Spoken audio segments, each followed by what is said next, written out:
मित्रांनो, या व्हिडिओमध्ये आज आपण लाईक फ्रॅक्शन म्हणजे समछेद अपूर्णांकांची बेरीज कशी करायची हे पाहणार आहोत. पहिलेच उदाहरण मी घेतोय 3 छेदस्थानी 4 अधिक 8 छेदस्थानी 4.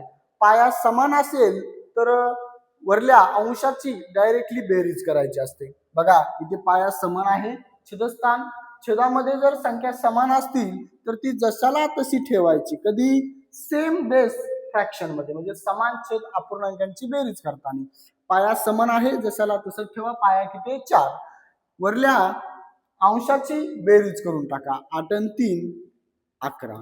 जर भाग जात असेल तर भाग घाला. 4 ने 11 ला भाग जात नाही म्हणून मी ॲज इट इज जशाला तसं ठेवणार आहे. पुढे आपल्याला दिले 9 छेदस्थानी 5 अधिक 7 छेदस्थानी 5. इथे पाया समान आहे. पाया किती तर 5. पाया समान आहे. छेदस्थानी आपला छेद म्हणजेच पाया असते आणि अंशाची बेरीज करून टाका. जर छेदस्थानी संख्या समान आली तर अंशांची बेरीज करायची. इथे 5 छेद आलेला आहे, 5 लिहून टाका. अंशाची 9 आणि 7 ची जर बेरीज केली तर 16 येईल.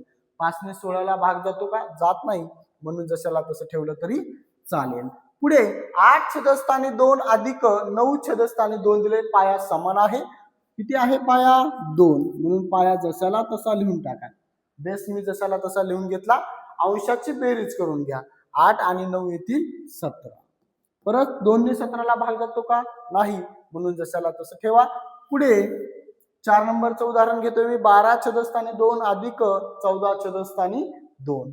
मग पाया समान आहे. किती आहे पाया समान? 2 आहे. जशाला तसा ठेवायचा. पुन्हा 12 अधिक 14 करा. 12 अधिक जर 14 केलं तर उत्तर भेटेल तुम्हाला 26. आणि जर 2 ने 26 ला भागलं तर उत्तर येईल 13. उत्तर किती येईल तुमचं?